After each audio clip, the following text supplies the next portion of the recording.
कहानी के शुरू में हमें एक डेजर्ट दिखाया जाता है जो कि काफी सुनसान होता है और दूर दूर तक कोई भी नजर नहीं आ रहा था। उस वीरान जगह पर एक बेड होता है जिसके ऊपर एक खूबसूरत सी लड़की सो रही होती है। ये सीन देखने में काफी अजीब था और तभी हम वहाँ पर एक लड़के को देखते हैं जो कि उस बेड के करीब आ रहा था और अभी वो उस लड़की के पास आने ही वाला होता है कि उसे हेडेक होने लगता है और सब कुछ ब्लर हो जाता है और उस लड़की को काफी अजीबोगरीब चीजें देखने को मिलती हैं, जैसे डीमंस के हंसने की आवाजें आ रही थी और एक काफी पुराना बड़ा घर जो कि घोंसले हाउस था और इसके अलावा और भी बहुत अजीब सीन्स वो देखता है। और तभी अचानक उस लड़के की आंख खुल जाती है और यहाँ पर हमें पता चलता है कि जो कुछ अभी उसने देखा वो रियल नहीं बल्कि वो उसका एक ड्रीम था। उस लड़के का नाम थॉमस होता है जो कि एक पेंटर था। थॉमस इस तरह के स्केरी ड्रीम्स पिछले कई सालों से देखता आ रहा था। थॉमस इन ड्रीम से तंग आकर एक साइकोलॉजिस्ट को भी ये दिखा चुका होता है और इस वक्त भी वो एक साइकोलॉजिस्ट के पास ही बैठा होता है। वो साइकोलॉजिस्ट थॉमस को बताती है कि तुम्हें स्लीप डिसऑर्डर है। थॉमस उस डॉक्टर को बताता है कि पुराने वक्त में इस चीज को किसी शैतान के साथ कनेक्ट किया जाता था, यानी किसी इंसान के साथ ऐसा तभी होता है जब किसी शैतान ने उस पर कंट्रोल किया हो या कोई डीमन उसकी बॉडी पर बैठा हुआ हो। तब वो डॉक्टरों से कहती है कि ये सब तुम्हारी माइंड इमेजिनेशंस है और कुछ नहीं, या तुम्हारा कोई ऐसा ड्रीम, कोई ऐसी डिजायर हो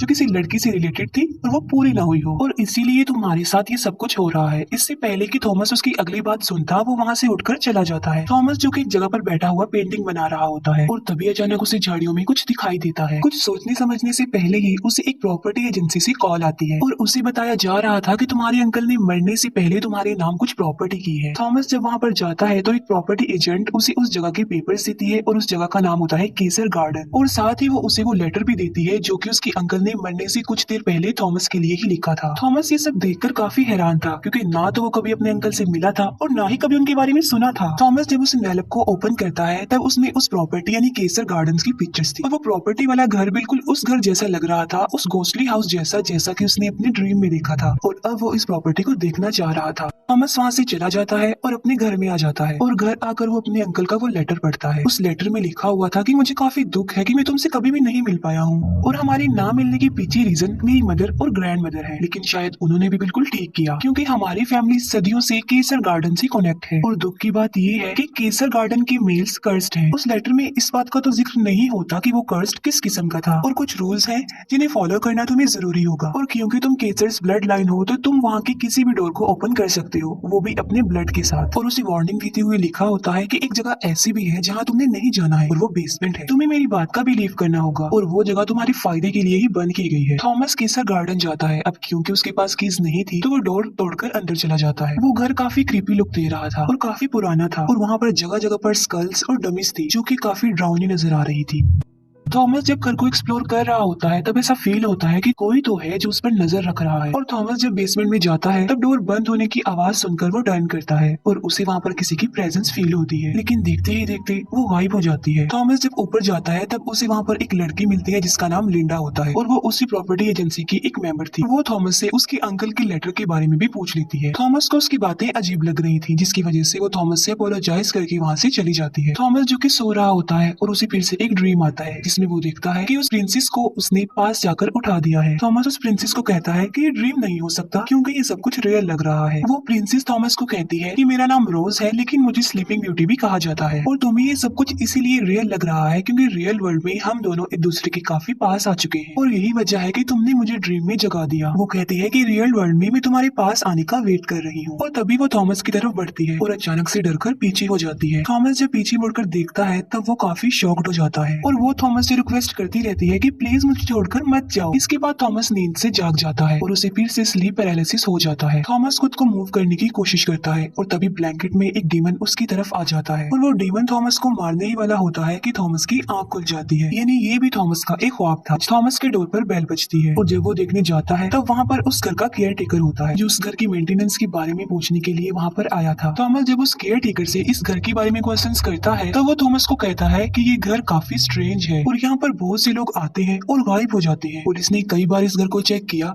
लेकिन उन्हें कुछ भी नहीं मिल पाया। उस आदमी के जाने के बाद थॉमस फिर से घर को एक्सप्लोर करता है। थॉमस को बेसमेंट में एक एंशिएंट डोर मिलता है जिसे ओपन करने की थॉमस काफी कोशिश करता है लेकिन वो दरवाजा उससे नहीं खुल पाता। केसर गार्डन के बारे में और जानने के लिए थॉमस उस जगह के एडमिन ऑफिस में जाता है। पेपर्स को चेक करते हुए थॉमस को एक पेज मिलता है जिस पर कुछ लिखा हुआ था जो कि थॉमस को समझ नहीं आ रहा था। जो कुछ उस पेज पर लिखा था थॉमस उसे अंडरस्टैंड करने की कोशिश कर रहा होता है कि अचानक से उसके स्टमक में पेन होने लगता है और उसे अटैक हो जाता है। थॉमस घबराया होता है, कांप रहा होता है और उसे उसके ड्रीम की वही सीन्स नजर आने लगते हैं। और फिर अचानक से देखते ही देखते थॉमस नॉर्मल हो जाता है। थॉमस लिंडा के पास होता है और वो कहता है कि इस पेज पर जो लिखा है वो तुम्हारी हैंडराइटिंग से मैच हो रहा है, तो अगर तुम उस घर के बारे में कुछ जानती हो तो प्लीज मुझे बता दो। तब लिंडा कहती है कि मेरा भाई वहाँ उस घर में गया था, लेकिन अभी तक वो वापस नहीं आया और गायब हो गया। और ऑलमोस्ट 50+ लोग केसर गार्डन में गए हैं लेकिन बचकर वापस नहीं आए, ना ही उनका कुछ पता चला कि वो कहाँ चले गए। थॉमस लिंडा को कहता है कि मैं तुम्हारी हेल्प लेना चाहता हूँ। अभी वो दोनों बातें कर ही रहे होते हैं कि थॉमस को फिर से अटैक हो जाता है। लिंडा थॉमस को हॉस्पिटल ले जाती है और डॉक्टर बताता है कि थॉमस को पैनिक अटैक हुआ है। थॉमस को फिर से एक ख्वाब आता है जिसमें वो फिर से प्रिंसेस रोज से मिलता है। रोज उसे बताती है कि तुम ही वो पर्सन हो जिसके साथ मैं कर्स्ड हूँ, और वो एक डीमन के बारे में थॉमस को बताती है जिसने रोज को वो कर्स दिया। वो थॉमस को कहती है कि जब तक ये कर्स रहेगा रियल वर्ल्ड में हम कभी भी नहीं मिल पाएंगे। रोज थॉमस को एक हिंट देती है कि तुम्हारी ब्लड लाइन ही वो चीज है जो मुझे जगा देगी और उस घर के सारे डोर्स ओपन कर देगी। वो कहती है कि तुम्हारे जागने का वक्त आ गया है और अब तुम्हें जाग जाना चाहिए, और ये कहकर वो गायब हो जाती है। लिंडा थॉमस को बताती है कि तुम्हें पैनिक अटैक हुआ था, लेकिन अजीब बात तो ये है कि जब मैं तुम्हें उस प्रॉपर्टी में लेकर गई थी तो तुम बिल्कुल नॉर्मल हो गए थे। लिंडा थॉमस को अपने भाई की पिक्चर्स दिखाते हुए कहती है कि वो अपनी फ्रेंड के साथ एक डेयर पूरा करने के लिए यहाँ पर आया था, लेकिन तब के बाद उसका कुछ पता नहीं चल सका, वो तब से मिसिंग है और मैं अपने भाई को ढूंढने इस जगह पर आई हूँ। बताती है कि केसर्स फैमिली की डेथ की हिस्ट्री काफी अजीब है। केसर्स फैमिली के मेल सुसाइड और एक्सीडेंट से ही मरे हैं, और इससे भी ज्यादा हैरान कर देने वाली बात ये है कि हमेशा मेल्स की डेथ का ही सुनने में आता है।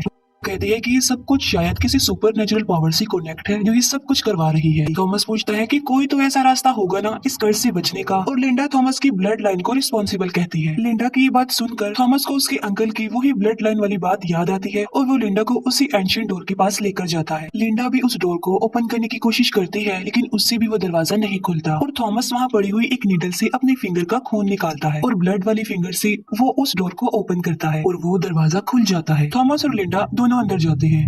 उन लोगों को वहाँ पर एक एंशिएंट डायरी मिलती है जो कि बंद होती है, और वो लोग उसे ओपन करते हैं। उस डायरी में जो कुछ लिखा हुआ था वो उन्हें समझ में नहीं आ रही थी क्योंकि वो एंशिएंट लैंग्वेज थी, और तभी वो देखते हैं कि एक डमी उन पर अटैक कर देती है और वो लोग खुद को सेव करने के लिए उस जगह से बाहर आ जाते हैं। तभी वहाँ पर एक गाड़ी आ जाती है और लिंडा थॉमस को जल्दी से उस गाड़ी में बैठने के लिए कहती है। अब गाड़ी में जो होता है, लिंडा ने उसे वहाँ पर अपनी हेल्प के लिए बुलाया था और वो लिंडा का फ्रेंड और पैरानॉर्मल इन्वेस्टिगेटर होता है। लिंडा थॉमस और रिचर्ड को लेकर अपने घर में आ जाती है और वो उन लोगों को केसर गार्डन्स की काफी ज्यादा पिक्चर्स दिखाती है क्योंकि वो केसर गार्डन के बारे में डिटेल से जानती थी। उन पिक्चर्स को देखकर वो पैरानॉर्मल इन्वेस्टिगेटर रिचर्ड कहता है कि इन स्पिरिट्स को लोग आमतौर पर डीमन या डेविल्स कहते हैं, और कुछ इंसान इन पर बिलीव करते हैं और कुछ नहीं करते, और असल में ये हमारे आसपास ही रहते हैं। रिचर्ड थॉमस को कहता है कि तुम केसर गार्डन से लिंक्ड हो, इसी वजह से वो किसी भी शक्ल में तुम्हारे सामने आ सकते हैं। लिंडा रिचर्ड को बताती है कि थॉमस उस प्रॉपर्टी से कनेक्टेड है, तो अगर वो ज्यादा अरसा उस प्रॉपर्टी से दूर रहेगा तो वो मारा जाएगा। थॉमस रिचर्ड की बातों को अजीब समझते हुए वहाँ से बाहर चला जाता है और वो अकेला ही उस एंशिएंट डायरी को देखने लगता है। एक पिक्चर देखकर थॉमस को कुछ याद आता है और वो वापस लिंडा और रिचर्ड के पास आता है। वो कहता है कि मैं उस प्रॉपर्टी से कनेक्टेड नहीं हूँ, बल्कि मैं प्रिंसेस रोज से कनेक्टेड हूँ, और वो उन लोगों को अपने ड्रीम्स और प्रिंसेस रोज की बातें बता देता है। वो रोज और उसकी कन्वर्सेशन के बारे में बताता है और कहता है कि जब मैं फर्स्ट टाइम इस प्रॉपर्टी में आया था तब उसने पहली बार आंखें खोली। थॉमस कहता है कि अगर हम प्रिंसेस रोज को ढूंढ लें और उसे जगा दें तो स्पेल के साथ साथ वो कर्स भी खत्म हो जाएगा। रिचर्ड कहता है कि मुझे इस एंशिएंट डायरी की राइटिंग और उसकी लैंग्वेज समझ में नहीं आ रही है, और इसको अंडरस्टैंड करने के लिए हमें लिंडा की फ्रेंड के पास जाना चाहिए। और वो लोग लिंडा के फ्रेंड के पास जाते हैं। असल में लिंडा के फ्रेंड के पास एक सॉफ्टवेयर था जिसकी हेल्प लेकर वो किसी भी लैंग्वेज को अपनी लैंग्वेज में कन्वर्ट कर सकता था। उस बिल्डिंग का केयर टेकर थॉमस से मिलने के लिए केसर गार्डन में आता है। वो उसे ढूंढने लगता है और तभी वही डीमन उस पर अटैक कर देता है और उसे जान से मार डालता है। थॉमस जब जागता है तब वो देखता है कि उस एंशिएंट डायरी का कुछ पार्ट ट्रांसलेट हो गया है। लिंडा उसे पढ़ते हुए थॉमस को बताती है कि ये तुम्हारे अंकल ने लिखा है, जिसमें उन्होंने लिखा था कि मैं अपनी फैमिली को एक ऐसे ट्रबल में डाल रहा हूँ जिससे शायद वो कभी भी वापस ना आ सके, क्योंकि मैं एक ब्राइड को एक डेविल के सामने सेक्रीफाइस करने के लिए जा रहा हूँ। थॉमस पूछता है कि इसका क्या मतलब है। तब रिचर्ड उसे बताता है कि तुम्हारे अंकल का कनेक्शन उस डीमन और उस ब्राइड से था। वो डायरी और ट्रांसलेट होती है तो उन्हें पता चलता है कि प्रिंसेस रोज एक ऐसी प्रिंसेस थी जो कि अपनी ब्यूटी की वजह से जानी जाती थी, जिसे एक डीमन ने पोजेस करके कर्स्ड कर दिया, और एक नीडल लगने की वजह से वो एक इमॉर्टल नींद में सो गई और रोज को शैतान ने अभी भी कैद किया हुआ है। और अगर वाकई ये बात सच है तो रोज अभी जिंदा है। थॉमस को काफी देर हो गई थी कि वो अपनी प्रॉपर्टी से दूर था और उसे पैनिक अटैक आ जाता है। तब लिंडा और रिचर्ड उसे लेकर वापस केसर गार्डन में आ जाते हैं। घर पहुंचने पर उन्हें पता चलता है कि उस बिल्डिंग का केयर टेकर अब मर चुका है। थॉमस लिंडा और रिचर्ड को लेकर दोबारा से बेसमेंट में जाता है और फिर से अपने ब्लड से वो डोर ओपन करता है। अंदर एक टनल होती है जिसकी डोर को वो ओपन करते हैं। आगे जाकर एक शैतान उन पर अटैक कर देता है, लेकिन रिचर्ड मैजिकल वर्ड्स बोलता है और वो शैतान चला जाता है। और अब वो लोग उस जगह पर पहुंच चुके थे जहाँ पर उन्होंने आना था और वो उसी डीमन को देखते हैं। लिंडा और रिचर्ड थॉमस को कहते हैं कि हम उस शैतान को डिस्ट्रैक्ट करेंगे और इसी दौरान तुम जाकर प्रिंसेस रोज को जगा देना। और वो ऐसा ही करते हैं और थॉमस उस रूम में जाता है जहाँ पर प्रिंसेस रोज को कैद किया हुआ था। थॉमस प्रिंसेस रोज के पास आता है लेकिन वो फिर भी नहीं उठती और तभी थॉमस को अपनी ब्लड लाइन याद आती है और थॉमस अपने होंठों से ब्लड निकाल कर रोज को उठाता है और इस बार रोज उठ जाती है। रोज को होश में लाने पर वो थॉमस का थैंक्स करती है और आंखें बंद करके थॉमस के पास आती है, लेकिन जब वो अपनी आईज खोलती है तब उसकी आंखें बिल्कुल ब्लैक हो गई थी। यहाँ पर एक बड़ा राज खुलता है और वो ये होता है कि प्रिंसेस रोज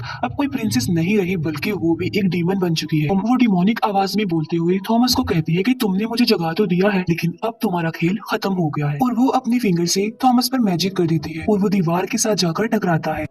रॉस थॉमस को कहती है कि मैंने तुम्हारे लिए बहुत कुछ सोचा हुआ है। यहाँ पर अफसोस की बात ये होती है कि थॉमस इतनी स्ट्रगल जिस लड़की के लिए कर रहा था, यानी जिसे वो अपनी ड्रीम गर्ल समझ रहा था, वो कोई ड्रीम गर्ल नहीं बल्कि वो एक डीमन थी।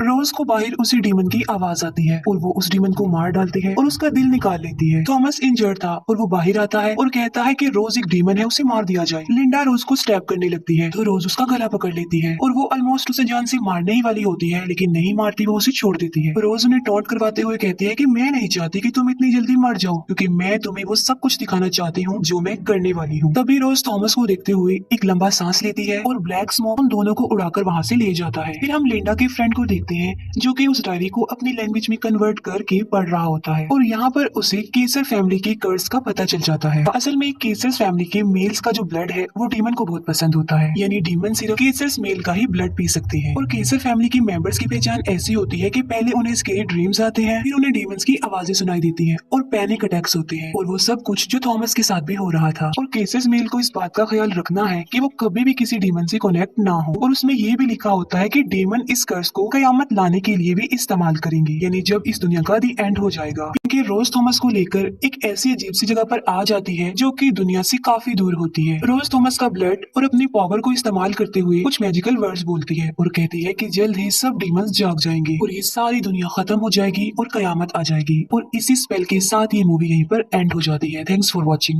चैनल को सब्सक्राइब करो पहले, हाँ जल्दी करो। मुझे पता है कि आप लोग नहीं करते, वीडियो देखते हो लेकिन सब्सक्राइब नहीं करते। ये लाल कलर का बटन नहीं से दबाओ, जल्दी दबाओ, जल्दी दबाओ, फिर मैं शुरू करूँ। दबा दो जल्दी, दबा दिया, घंटी भी दबा देना, ठीक है।